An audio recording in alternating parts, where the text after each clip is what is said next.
High বন্ধুরা, আশা করি সবাই ভালো আছেন। আপনাদের দোয়া ভালোবাসায় আমি অনেক ভালো আছি। আজ নতুন একটি ভিডিও নিয়ে চলে এসেছি আপনাদের মাঝে। আশা করি ভিডিওটি আপনাদের সবার ভালো লাগবে। আমার এই ভিডিওটি যদি ভালো লাগে অবশ্যই আমার পাশে থাকবেন। আজ আমি আপনাদের মাঝে যে ভিডিওটি শেয়ার করছি সেটি হচ্ছে 6 মাস বয়সী বাচ্চাদের কিভাবে সাগু রান্না করে খাওয়াবেন। আমরা যারা নতুন মা তারা অবশ্যই একটা বিষয় নিয়ে চিন্তায় থাকি যে বাচ্চাকে প্রথম সলিড খাবার দেওয়ার পর থেকে কিভাবে আমরা সব ধরনের আইটেম রান্না করে খাওয়াবো। আজ আমি বাচ্চাদের সাগু রান্নার নিয়মটা আপনাদের দেখাবো।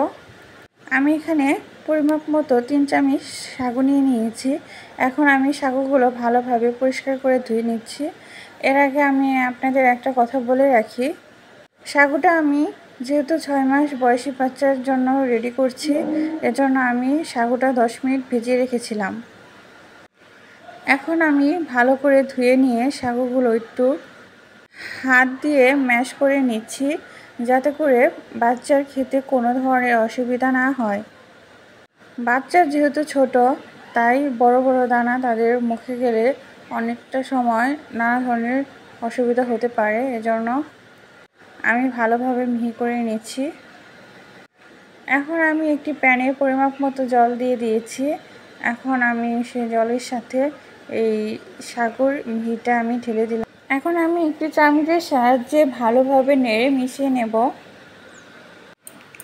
বাচ্চাদের জন্য সাগু অনেকটা হেলদি খাবার।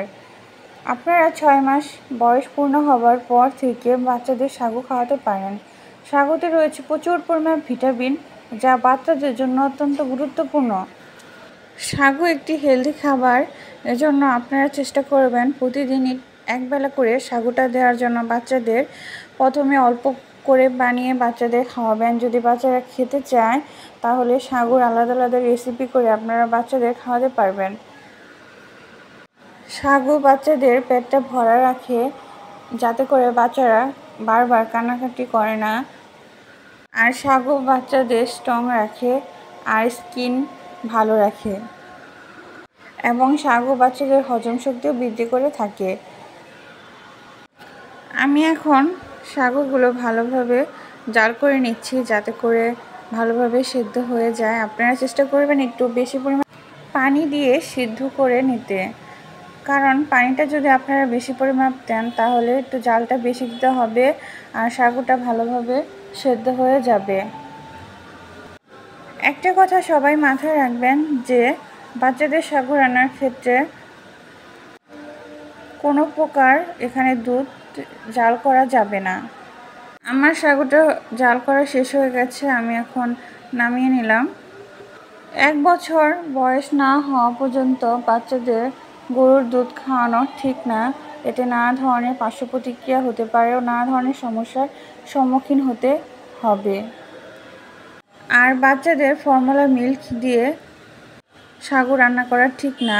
আগে সাগু রান্না করে তার সাথে আপনারা যে ব্র্যান্ডের ফর্মুলা মিল্ক বাচ্চাদের খাওয়ান সেটা আপনারা অ্যাড করে দিতে পারেন। আমি ল্যাকটোজেন 2 খাওয়াই, এজন্য আমি এখানে 2 চামচ ল্যাকটোজেন 2 নিয়ে নিয়েছি। এখন আমি ভালোভাবে মিশিয়ে নিচ্ছি।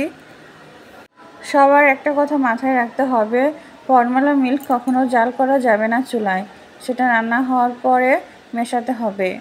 দেখতে পাচ্ছেন আমার সাগুর পায়েসটা রেডি হয়ে গেছে। এটা অনায়াসে আপনারা বাচ্চাদের খুব সহজে খাইয়ে দিতে পারবেন আর বাচ্চাদের হেলদি রাখতে পারবেন। 6 মাস বয়সী বাচ্চাদের জন্য এটি একটি গুরুত্বপূর্ণ হেলদি খাবার।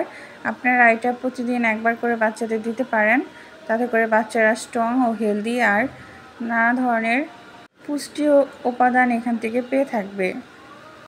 আমার ভিডিওটি যদি ভালো লাগে অবশ্যই আমার ছোট্ট চ্যানেলটি সাবস্ক্রাইব করে আমার পাশে থাকবেন, যাতে করে নতুন নতুন আরও সুন্দর সুন্দর ভিডিও আমি আপনাদের মাঝে শেয়ার করতে পারি।